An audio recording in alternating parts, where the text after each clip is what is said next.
252 करोड़ के MD drugs के साथ 10 आरोपियों को क्राइम ब्रांच यूनिट 7 ने किया गिरफ्तार। क्राइम ब्रांच यूनिट 7 ने एमडी ड्रग्स बेचने के मामले में 9 आरोपी और एक महिला को गिरफ्तार किया है। इन आरोपियों के पास से 126.141 केजी एमडी ड्रग्स बरामद किया गया है, जिसकी कीमत 252 करोड़ 28 लाख रुपए है। साथ ही 15,88,000 नकद और 1.5 लाख की 25 जीएम सोने का गहना बरामद किया गया है, जिसकी टोटल कीमत 2 अरब 52 करोड़ 55 लाख 38,420 रुपए है। 16 फरवरी 2024 को क्राइम ब्रांच यूनिट 7 ने गुप्त सूचना के आधार पर सयाजी पगारे चाल के बगल में footpath Chembur Santacruz link road Kurla पश्चिम से एक महिला को गिरफ्तार किया, जिसके पास से 641 ग्राम एमडी ड्रग्स बरामद किया गया, जिसकी कीमत 12 लाख थी और उसके पास से 1.5 लाख की 25 ग्राम सोने का गहना बरामद किया गया। महिला ने एमडी ड्रग्स मीरा रोड के अपनी पहचान के लोगों से लेने की जानकारी दी। क्राइम ब्रांच यूनिट 7 एक पथक ले जाकर मीरा रोड से व्यक्ति को गिरफ्तार कर लिया, जिसके पास से 6 करोड़ की 3 किलोग्राम एमडी ड्रग्स और 3.5 लाख नगद बरामद किया गया। व्यक्ति ने जांच में बताया कि यह ड्रग्स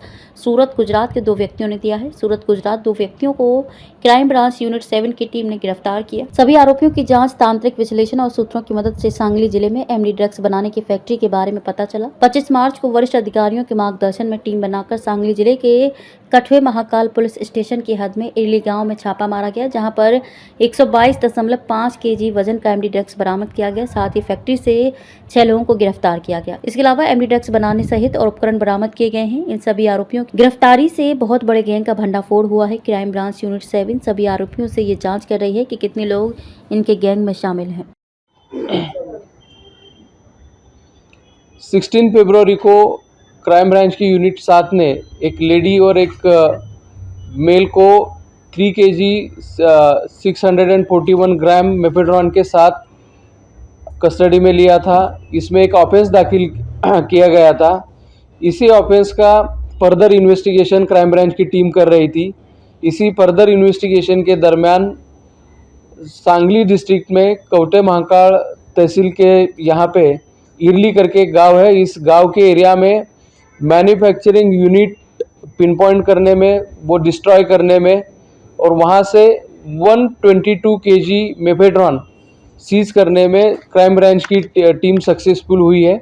इस पूरी कार्रवाई में 6 एक्यूज को हम अरेस्ट कर चुके हैं। टोटल एक्यूज की संख्या इस केस में अभी 10 हो चुकी है और अब तक इस केस का जो टोटल सीजर है वो 252 करोड़ का हो चुका है और इस केस का फर्दर इन्वेस्टिगेशन जारी है। सर, वो इरली गांव में जो आप कह रहे हैं बनाने की जगह थी, वो ओनरशिप किसका था, क्या उसे पकड़ा गया है? ओनरशिप जिसकी थी उसको भी पकड़ा गया है।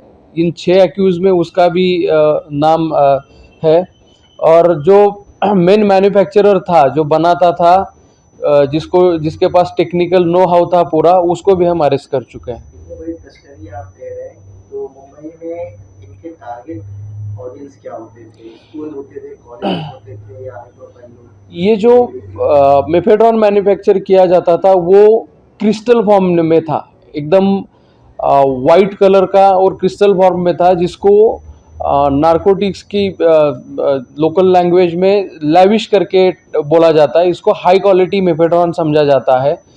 वो बहुत ही हायर रेट से लोकल मार्केट में बेचा जाता था और ये ग्रुप की अपनी एक डिस्ट्रीब्यूशन चेन है।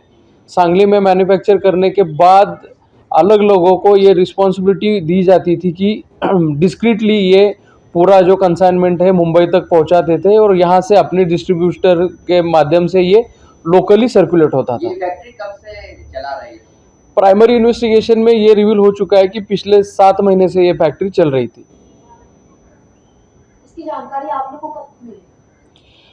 16 फेब को ऑफेंस दाखिल होने के बाद फर्दर इन्वेस्टिगेशन में, यानी कि एक्यूज का इंट्रोगेशन और टेक्निकल इन्वेस्टिगेशन के बेसिस पे हम ये पिन पॉइंट करने में सक्सेसफुल हुए। सर, आपने जो कहा कि शेख में महिला और पुरुष को पकड़ा गया था, जिसके बाद सेलिंग मिला, महिला का बैकग्राउंड क्या-क्या, इसमें कोई महिला या फिर ऐसा कोई इन्वॉल्वमेंट? महिला जो है वो कुर्ला एरिया की रहने वाली है। वो एक ड्रग पेडलर ही है। जो हमें बेसिक इन्फॉर्मेशन मिली थी कि ये बड़े पैमाने पे ड्रग ट्रैफिकिंग कर रही है। तो डिटेल्ड वर्कआउट के बाद ही वो जो एक्शन है 3 केजी सीजर का वो किया गया। कर आपने और टारगेट ऑडियंस को एक बार अवॉइड किया कि कौन होते थे मुंबई में, क्या कोई कॉलेजेस ये टारगेट करते थे या हाई प्रोफाइल सोसाइटीज टारगेट किया करते थे या सेलिब्रिटीज करते थे, क्योंकि इतनी बड़ी क्वांटिटी में और जिस तरह से आपने कहा कि क्वालिटी जो है काफ़ी अच्छे क्वालिटी की होती थी जो ड्रग्स है, तो किन लोगों को ये अपना ऑडियंस मानते थे? ये जो मैन्युफैक्चरिंग का ग्रुप हमने पकड़ा है, वो उनका टारगेट यही था कि हाई क्वालिटी मेफेड्रॉन प्रोड्यूस करना और उस मेफेड्रॉन को हायर रेट्स पे बेचना। तो जाहिर है कि इसमें अच्छी इकोनॉमिकल कंडीशन वाले ही लोग ये परचेस करते थे। अभी तक कॉलेजेस या फिर आपने जो दूसरा एंगल पूछा है वो इन्वेस्टिगेशन में रिवील नहीं हुआ है, लेकिन हम उसके बारे में भी इन्वेस्टिगेशन कर रहे हैं। सर, मागच्या काही दिवसापासून ग्रामीण भागात